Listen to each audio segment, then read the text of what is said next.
मनोरमा दोपहर में काम निपटाकर लेटी ही थी। बस झपकी लगी ही होगी कि अचानक से बारिश की आवाज़ आने लगी। वो आंगन में दौड़ी दौड़ी गई और फटाफट तार से सारे कपड़े उतार लिए। फिर भी इन बदमाश बूंदों ने कपड़े गीले कर ही दिए थे। सारे कपड़े फिर से कमरे में डाले और पंखा चला दिया। इतने में ही नमन आ गया, उसका 8 साल का बेटा। मम्मी, खाने में क्या है? आज स्कूल में इतना भागा, थक गया हूँ। एथलेटिक मीट की प्रैक्टिस चल रही है ना। मनोरमा मुस्कुराकर बोली, अरे वाह, इस बार भी तू ही फर्स्ट आएगा, देख लेना। हल्दी वाला दूध दूंगी तुझे। चल आजा, खाना लगा दिया है।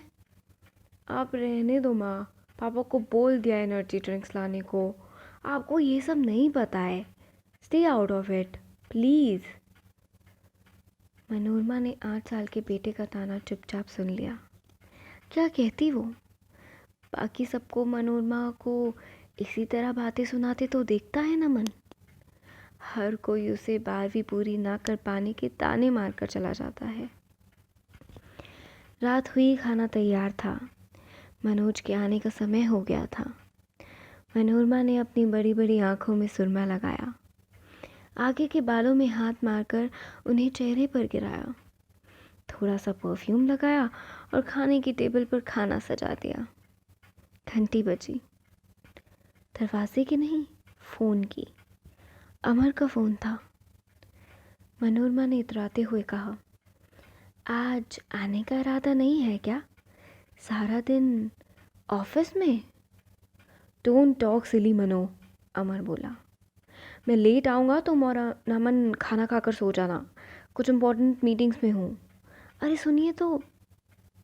फ़ोन कट गया। भले ही सब उसे ताने मारते, पर मनोरमा फिर भी खुश रहती। बेटे को चाव से खाना खिलाया और पति का इंतज़ार करते करते सो गई।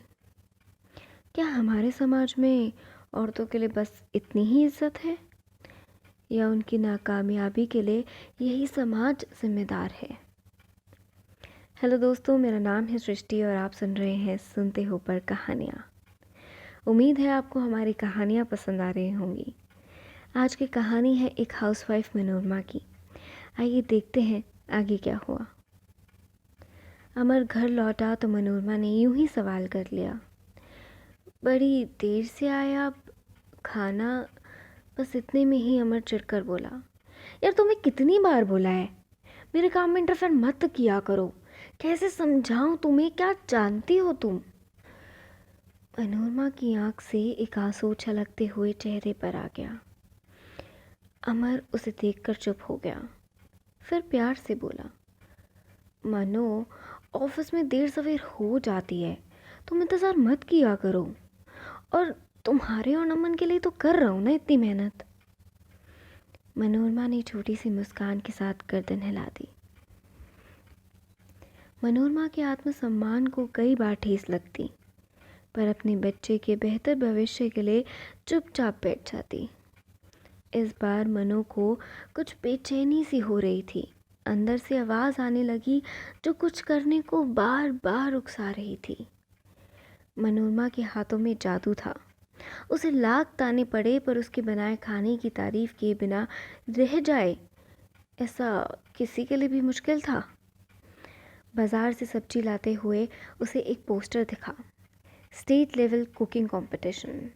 मनोरमा ने फॉर्म लिया और घर आ गई। रात में अमर को दिखाकर बोली, मुझे पार्टिसिपेट करना है, 1000 रुपये चाहिए फीस के।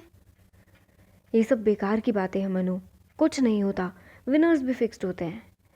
और तुम्हें कौन सा मास्टर शेफ बनना है? क्यों नहीं अमर? मनोरमा ने आश्चर्य से पूछा। मुझे भी कुछ बनना है और कुछ करना है, अपनी पहचान बनानी है। वाह, अपने बच्चे की पहचान बनाने की उम्र में तुम्हें पहचान बनानी है अपनी। नमन बाहर खड़ा सब सुन रहा था।